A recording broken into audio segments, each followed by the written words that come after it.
আমি ইদানিং এটা প্রত্যেক সবাই শুনাইতে শুরু করছি। এক আল্লাহওয়ালা কবরস্থানে বসে কাঁদতেছিল। যুবক জিজ্ঞাসা করছে, বাবা তুই কবরস্থানে কাঁদিস কেন? কে দেখবে তোর কান্না? আর যদি কোনো প্রয়োজন থেকে থাকে তুই কবরস্থানে তোরে দিবে কে?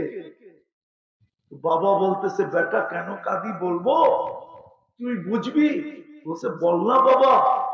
বলছে, আমি চোখে দেখতেছি এই কবরস্থানের মানুষগুলা যখন দুনিয়াতে ছিল, আল্লাহ 24 ঘন্টা মাফ করার জন্য ডাকতেন। মাফ করলেই তো জান্নাত, বলা যায় জান্নাত দেওয়ার জন্য ডাকতেন। কিন্তু এই মানুষগুলা 24 ঘন্টা একবারও হাত উঠাইত, যেমন আমরা উঠাই না। আছে কেউ এখানে যে ডেলি ঘুমানোর সময় তওবা করে ঘুমায়? বলেন।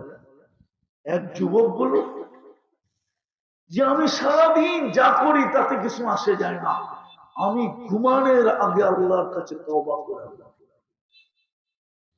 বলবেন ডেলি গুনাহ করব, ডেলি তওবা করব, এটা কি চলবে? আরে কারোর জন্য চলুক আর না চলুক, এই উম্মতের জন্য চলবে। মুহাম্মদুর রাসূলুল্লাহ গ্যারান্টি দিছে, ওয়ালাউ ফিল ইয়াউমি ৭০ মাররা, ডেলি যদি তুই ৭০ বার তওবা করিস আর ৭০ বার ভঙ্গ করিস, তারপর আমার আল্লাহ আমার সাথে অঙ্গীকার দিয়েছেন আমার উম্মতের গুনাহ মাফ করে দেবেন। কেউ তো তওবা করে দেবে। বাবা বলতেছিল, আমি দেখতেছি দুনিয়ার বুকে যখন ছিল আল্লাহ মাফ করার জন্য ডাকতেন, কেউ হাত উঠাইতেন। আর এখন চোখে দেখতেছি কবরবাসী 24 ঘন্টা মাপ চাইতেছে, একবারও